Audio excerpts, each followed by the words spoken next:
छोटी सोच और पैर की मोच कभी आगे नहीं बढ़ने दी।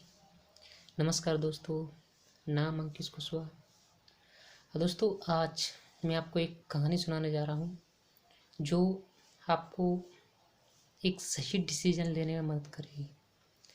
दोस्तों, एक गांव में दो भाई रहते थे, मोहन और सोहन। दोनों बहुत ही गरीब स्थिति में अपना जीवन यापन कर रहे थे। दोनों की स्थिति बहुत ही खराब थी। दोस्त, एक दिन मोहन के मन में एक विचार आया, क्यों ना मैं अपनी पत्नी के गहने बेचकर एक भैंस खरीद लूं और अपने पास के शहर में जाकर दूध का व्यापार करूं।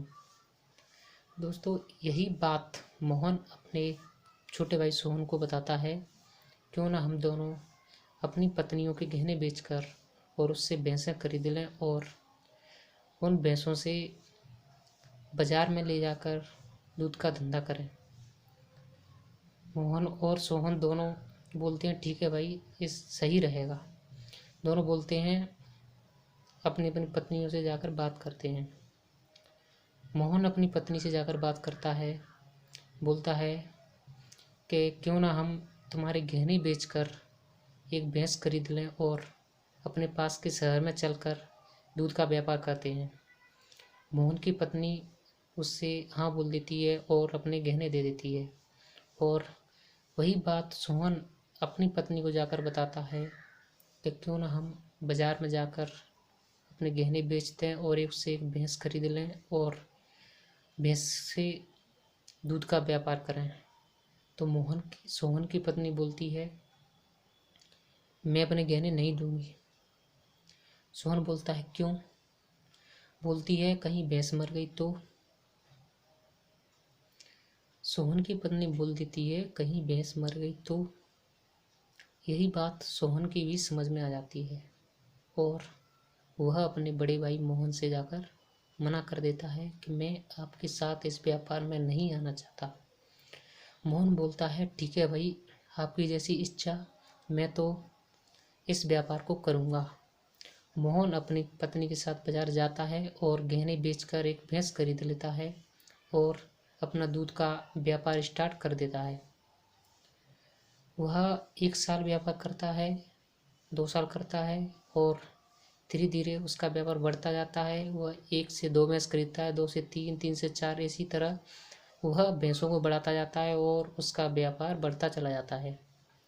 उसका व्यापार इतना बढ़ जाता है 3 से 4 साल में कि शहर का बहुत बड़ा व्यापारी बन जाता है और एक अमीर आदमी बन जाता है। दोस्तों, 3 से 4 से 5 साल के बाद वह अपने गांव वापस आता है और देखता है उसके भाई सोहन की अब भी वही हालत है जो पहले दोनों की थी। वही फटे हुए कपड़े, गंदे कपड़े, टूटी फूटी झोंपड़ी, खाने को टाइम से खाना नहीं और बहुत ही बुरी स्थिति थी। दोस्त, मोहन अपने भाई सोहन से बोलता है, भाई, तुझसे मैंने कहा था चल मेरे साथ दूध का धंधा करते हैं, तू मेरे साथ क्यों नहीं आया? तो बोलता है, भाई, मैं आपके साथ जाना चाह रहा था, परंतु मेरी पत्नी ने मुझसे बोला कहीं भैंस मर गई तो। दोस्तों, एक नेगेटिव विचार उसकी पूरी ज़िंदगी को बदल देता है।